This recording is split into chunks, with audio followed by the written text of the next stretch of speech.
I, Kade, reject you, Mira, as my mate. Tears filled my eyes as his cold voice echoed through the hall. The entire pack watched in silence. Behind him, Selena smiled, proud, victorious. She'd be the new Luna. I don't understand, I whispered, heartbreaking. We're fated mates. Why? Kade avoided my gaze. You're an Omega, Mira. You wouldn't survive as Luna. I'd put you in danger. He didn't finish. His voice cracked. But I knew the truth, he was ashamed of me. I lifted my chin. Fine, I said, voice steady. Then I, Mira, reject you, Kade, as my mate. A wave of pain ripped through me as the bond shattered. I stumbled, but when he reached out, I slapped his hand away. I'm leaving, Alpha. As I walked out, the pack stared in silence. Selena whispered smugly, he's mine now. I didn't look back. I ran deep into the forest, tears streaming, my wolf howling inside me. Kade and I had been in love for years. He made me wait until he became Alpha to make it official. And now this. I placed a hand on my stomach. A pup. His pup. I'm sorry, baby. Daddy doesn't want us, I whispered. The next morning, I packed my things. At the door, Selena blocked my way. Leaving already? She sneered. Smart for a dumb Omega. I ignored her, but she grabbed my wrist. Don't you know how to respect your future, Luna? What do you want? I'm leaving, I said through clenched teeth. She paused, sniffed. You smell strange. My heart stopped. She couldn't find out. I yanked my bag and shoved past her. She stumbled backward just as Kade appeared. Mira, he called, eyes flicking between us. Selena rushed to explain, it was an accident, Kade. Don't be mad. It's done, I said coldly. Where are you going? He asked. Far away from you. Mira, it's dangerous. I didn't care. I turned my back and walked away. 5 years later. Mom, look. Rowan ran to me, waving a red maple leaf. It's a star. I knelt, brushing his messy brown hair. Well, baby, it's actually a maple leaf. But if you say it's a star, then it is. He beamed. I'm giving it to Miss Harper tomorrow. She says they're lucky. You're already her favorite student, I teased. I am, he said proudly, then kissed my cheek before running to school. 5 years had passed since I left Kade. Rowan looked just like him, golden eyes, soft brown hair.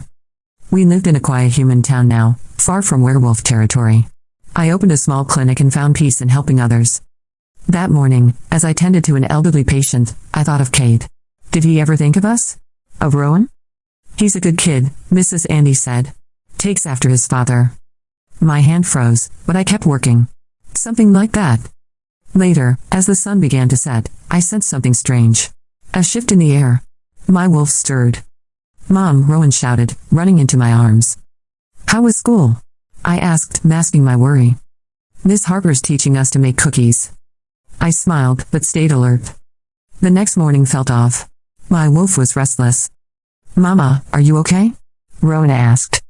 Before I could answer, a scream shattered the air. Blood. I smelled it instantly. Rowan, come here, I snapped. He looked up, scared. What's happening? Just listen. Stay close. Through the window, I saw them, rogues. A pack, tearing through the streets. I grabbed our emergency bag and pulled Rowan to the back door. Where are we going? He asked. Somewhere safe. We slipped into the woods. I clutched his hand tightly, praying we'd outrun the threat. But then, a growl. The wind shifted. And I knew. They had found us. The wind was colder than usual as I walked into the forest that night, leaving behind everything I had ever known. My legs ached, but the pain in my chest was far worse. The rejection still echoed in my bones. I had loved Kade. I had trusted him. And now, all I had was my unborn pup and the silence of the woods. I didn't shift into my wolf. She was too wounded to surface. She whimpered inside me, broken just like I was. Every step deeper into the darkness was a step away from the life I had imagined, the Luna I was never allowed to be. That night, I slept under a fallen tree, curled up with my coat pulled over my stomach. I whispered to the life inside me. We're going to be okay, little one, I lied. We'll find a place where no one will ever hurt us again.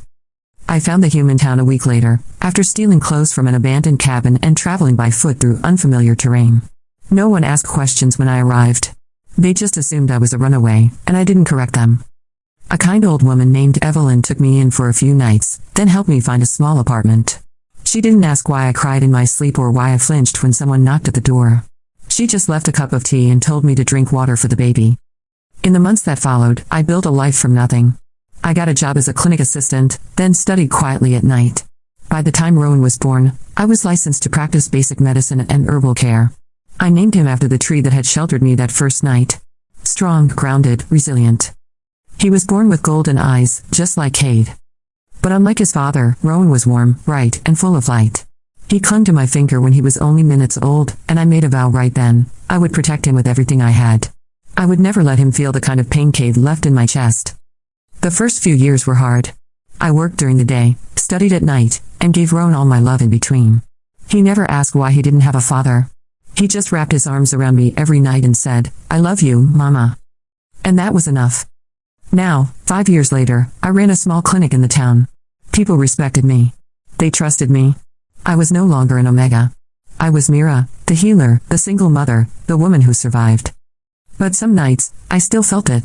The bond, though severed, would pulse like a phantom ache. And I would wonder if Kade ever regretted it. If he ever thought about me.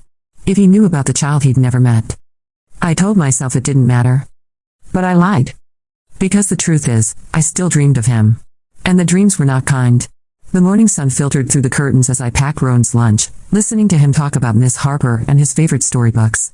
His voice was full of joy, but beneath my calm smile, my wolf was uneasy. A faint shift in the wind. A familiar scent I hadn't smelled in years. Wolf. Not just any wolf. Rogue. But it was distant, fading quickly, like a bad memory brushing past your skin. I told myself it was nothing. I couldn't let fear control me, not anymore. I kissed Rowan's forehead as he ran off to school, his backpack bouncing with each step. I watched until he disappeared into the classroom, then turned back toward my clinic. The smell was gone. The street was peaceful. Life moved on. But my heart was restless. That afternoon, the bell above the clinic door jingled, and I looked up expecting a regular patient. Instead, it was a stranger, a man in his 30s, rough-looking, dirt smudged across his coat. "Are you Mira?" he asked, his eyes scanning the clinic. I nodded cautiously. "Can I help you?" "I heard you treat wolves." My pulse jumped. "I treat people," I replied, firm but polite. He glanced over his shoulder, then back at me. "There's a boy, hurt bad. Not far from here." I didn't know where else to go. I hesitated. My instincts screamed trap, but my healer's heart pushed me forward. "Take me to him." We ran through a narrow trail that led to the edge of the woods. That's when I saw him, barely more than a teenager, with bloody clothes and a gash across his chest. His wolf form was trying to emerge, but he was too weak. I knelt beside him and opened my kit. "Hold him still," I said to the man, who obeyed without question. As I worked, I noticed the mark near the boy's collarbone. A crescent-shaped scar. My breath caught. That mark. It was the sign of the Nightfang pack. My old pack. Kade's pack. No. I shook my head, pushing the thought away. It couldn't be. I cleaned the wound and bandaged him quickly, giving him herbs to slow the bleeding and dull the pain. When I was sure he'd survive, I stood. "He needs rest. Keep him warm. I'll come back later." The man thanked me. I didn't wait for more questions. I returned to town, trying to shake the dread creeping into my bones. Why was a Nightfang pup here? So far from pack territory? That night, I barely slept. I curled up beside Rowan in bed, listening to his soft breathing. My mind was racing. The rogues. The scent. The pup. Something was coming. And I wasn't ready. The next morning, I kept Rowan close. Too close. He noticed. "Mama, I can walk to school by myself, you know," he said, swinging his small backpack over one shoulder. "Not today, sweetheart," I replied softly, brushing his hair back. "Just humor me." He pouted but didn't argue. I walked him all the way to the schoolhouse door, kneeling to kiss his cheek before he ran inside. I lingered longer than usual, eyes scanning the quiet streets, senses on edge. The rogue scent hadn't returned, but something else had. A presence. And I felt it long before I saw him. Late that afternoon, the bell above my clinic door rang again. I looked up, and the world stopped. Kade. Older, broader, his golden eyes shadowed with exhaustion. He stood tall in the doorway, the alpha aura still radiating from him like heat. I couldn't breathe. "Mira," he said, as if my name had haunted his lips for years. I stood frozen. Part of me wanted to scream. Another part wanted to run. But I did neither. "What are you doing here?" I finally asked, my voice low, steady. I didn't know where else to go. We've been tracking rogue movements. One of our young warriors disappeared. We traced him to this town. My pulse thudded in my ears. So the boy was from the Nightfang pack. He's alive. You're welcome. Kade took a hesitant step inside. Mira, I didn't come to fight. Don't, I cut him off, my voice sharp. You made your choice 5 years ago. He flinched, like the memory still stung. I know. I was wrong. I scoffed bitterly. You rejected me in front of the entire pack. You humiliated me. You replaced me. His jaw tightened. I thought I was protecting you. No. You were protecting yourself, I said coldly. And now you think you can just walk into my life again like nothing happened? He looked like he wanted to say something, but stopped. His eyes scanned the room, then landed on the small photo on my desk. Rowan, holding the maple leaf, beaming with that unmistakable sparkle in his eyes. His breath caught. Is that? Yes, I answered before he could speak further. That's your son. Silence. Long. Heavy. I didn't know, he whispered. You weren't meant to, I said, my voice shaking now. You lost that right the day you rejected me. He stepped back, as if the weight of my words struck him in the chest. I'll go, he said finally. But Mira, I'm not leaving the territory. Not while there are rogues out there. And not until I've made things right. He turned and walked out. I stood there, trembling, my hands clenched at my sides. The past had found me. And it had golden eyes. That night, I barely slept. I watched Rowan as he dreamed, his little chest rising and falling steadily. His golden eyes were closed, but I could still see the trace of Kade in every feature. The same stubborn chin. The same way he wrinkled his nose when something annoyed him. And now Kade knew. I had kept our son hidden for 5 years. Not out of vengeance, but out of fear. Fear that Kade would take him. Fear that the pack would claim him. Fear that Rowan would grow up bound by the same ranks and rules that had broken me. Now, all that was at risk. The next morning, I walked Rowan to school again. I kissed his cheek and told him everything would be fine, even though my gut twisted with unease. Then I returned to the clinic, but before I could unlock the door, a voice behind me made me freeze. Can we talk? Kade. I didn't turn around. I don't have anything to say. Well, I do, he said, his voice firm but not aggressive. I sighed, then turned slowly. Make it quick. He stepped closer, hesitant. I've made a lot of mistakes. I know that. I thought rejecting you would keep you safe, but it only broke both of us. And now I find out. I have a son. I clenched my jaw. You don't get to be a father just because you have matching DNA. I know, he said quietly. But I want to earn it. Please, Mira. Let me at least meet him. No. My answer was sharp. He's not ready. And neither am I. Kade's shoulders dropped. He looked truly pained. You think I'd take him from you? I don't know what you do, I snapped. I don't know you anymore, Kade. You gave up that right? He was silent for a long time. Then he reached into his pocket and pulled something out, a small, weathered leather notebook. I've written to you. Every day. For 5 years. I never stopped thinking about you. I stared at the notebook in his hand. I didn't reach for it. You made your choice, Kade, I whispered. Now I'm making mine. Before he could respond, a sharp howl pierced the air. Not just any howl, one full of fear and rage. Kade's eyes widened. My wolf surged inside me. We both turned toward the forest line. Another rogue attack. I didn't wait. I bolted past him, my senses sharpening as I shifted mid-run. My bones snapped, fur bursting through my skin. My wolf took over, leaping over fences and tearing through the trees. And behind me, I heard him shift too. 2 wolves. One past. One future. Running straight into the danger. For the pup who carried both their blood. The scent of blood hit me first. Sharp, metallic, fresh. My paws pounded against the earth as I tore through the woods, branches slashing at my fur. My wolf was fully in control now, fierce, protective, desperate. Behind me, I could hear Kade, his larger wolf form crashing through the trees. The town was in chaos. Humans screamed and scattered, but the rogues didn't care. They tore through doors, flipped carts, left destruction in their wake. I spotted 3 of them near the schoolyard. My blood ran cold. Rowan. Without thinking, I launched myself at the nearest rogue, my teeth sinking into its neck. We tumbled across the dirt, snapping and snarling. I clawed and bit until he stopped moving, blood soaking the ground beneath us. Another rogue lunged for me, but Kade intercepted it midair, slamming the beast to the ground with brutal force. His golden eyes locked with mine for the briefest moment, and for the first time in years, I saw something familiar in them. Fury. Fear. And protection. Mama. The sound of Rowan's voice sliced through the chaos. I turned and saw him, standing outside the schoolhouse, eyes wide with terror, his little hands gripping the railing. A rogue was stalking toward him. No. I shifted mid-sprint, bones snapping, my skin tearing as I returned to human form.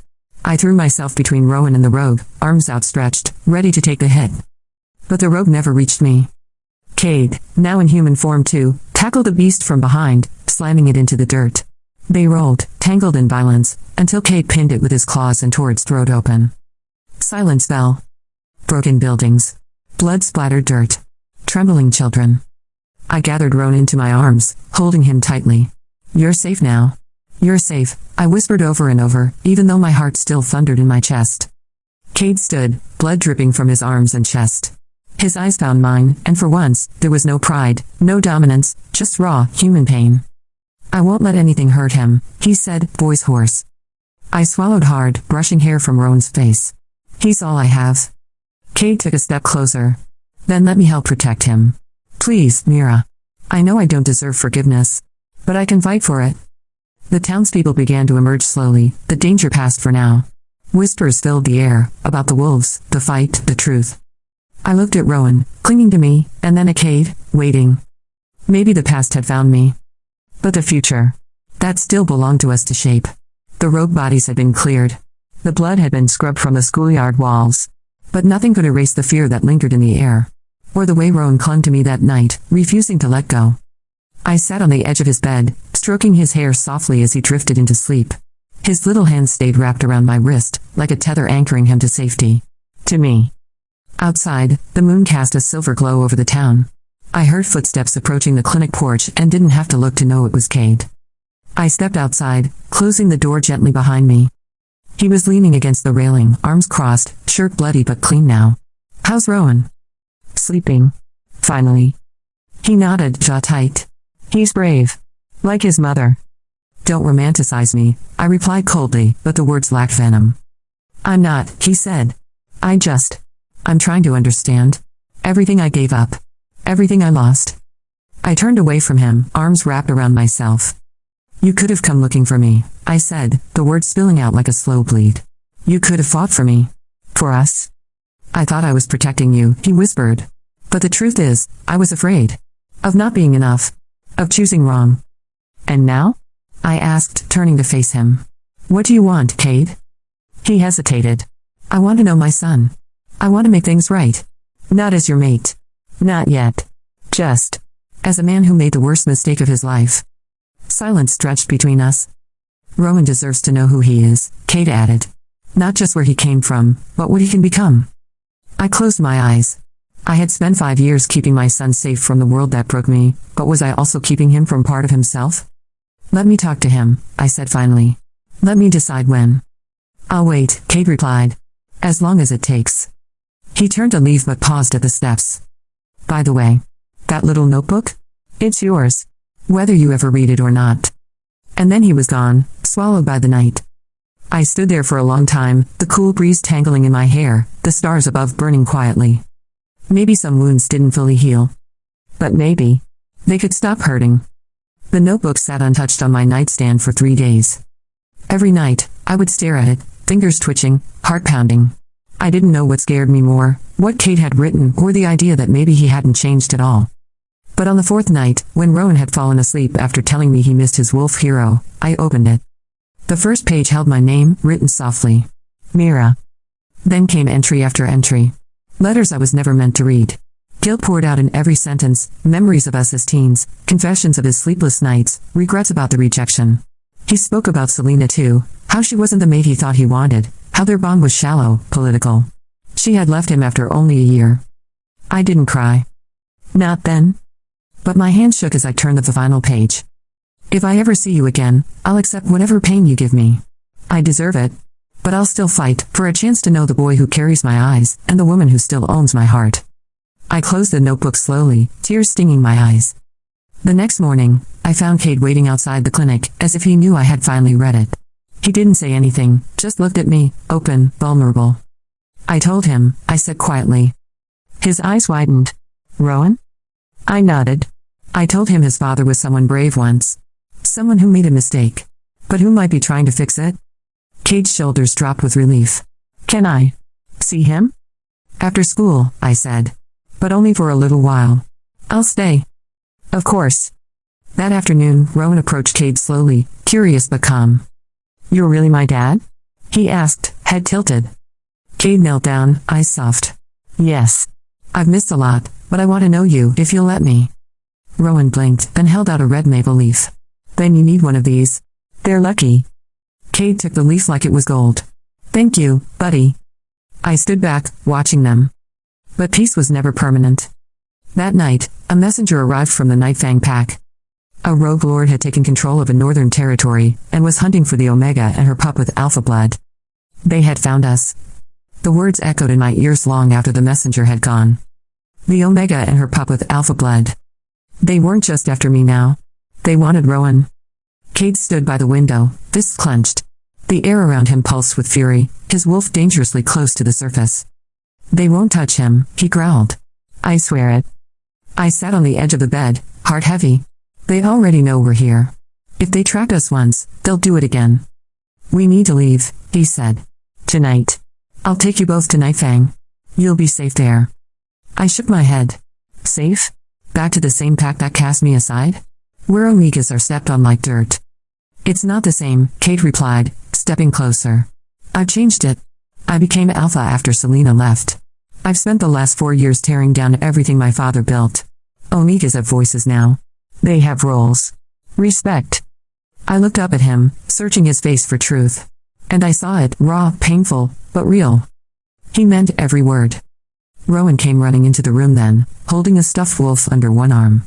Mama, why are we packing? I bent down, brushing his hair gently.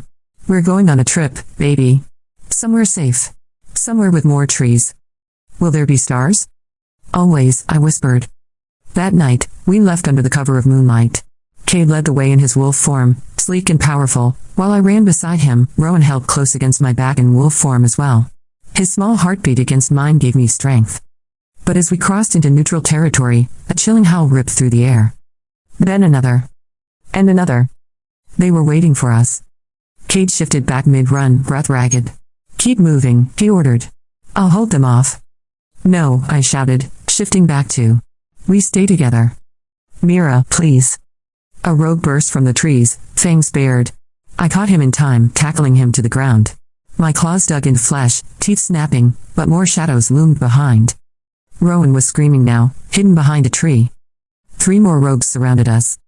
Kade growled low, stepping in front of me. You'll have to kill me to get to them. We planned to, one of them hissed, grinning. And then, just as they lunged, a powerful howl split the night. From behind the trees, wolves poured in, dozens of them. Nightfang warriors, cloaked in silver and gray, eyes burning with fury. Kade's reinforcements had arrived. The battle erupted like fire and dry brush. Blood. Claws.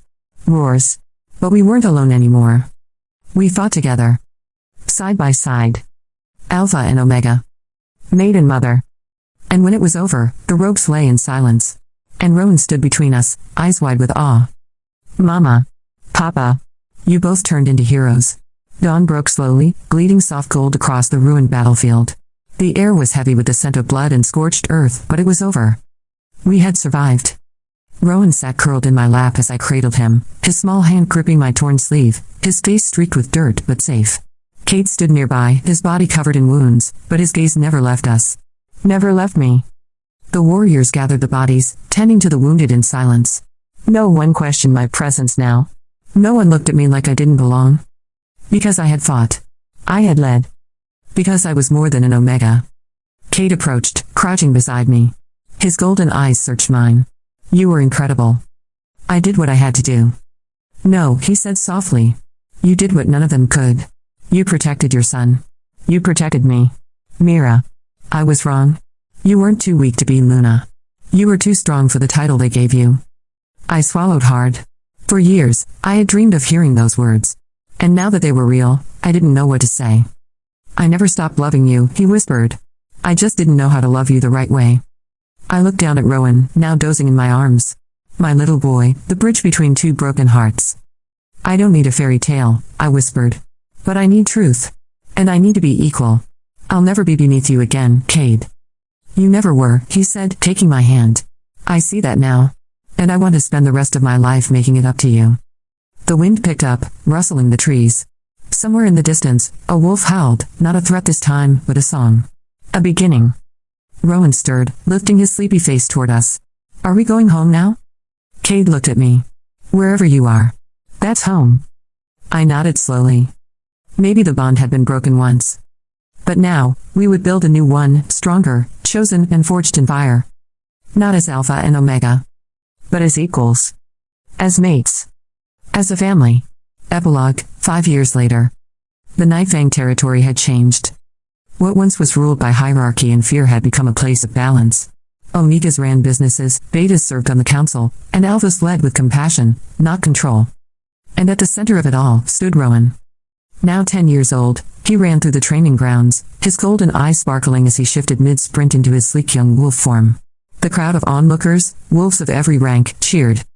He's fast, someone whispered. Like his mother, Kate said, smiling proudly beside me. I leaned into him, watching our son claim his place in a world that once rejected us both. I was no longer just Mira, the rejected mate. I was Mira Monroe, Luna by choice, healer of the pack and founder of the Omega Initiative, a program that trained every wolf, regardless of rank, to unlock their potential. Kade and I hadn't rushed back into the bond. We had rebuilt, piece by piece. He listened, he learned, and he let go of power where it wasn't needed. And in return, I trusted him again. That evening, as the sun dipped low and painted the valley in amber, Kade reached into his pocket and pulled out a small object. A red maple leaf. Pressed, laminated, worn around the edges. Our first gift from Rowan, he said, placing it in my hand. Still lucky, isn't it? I smiled, eyes stinging.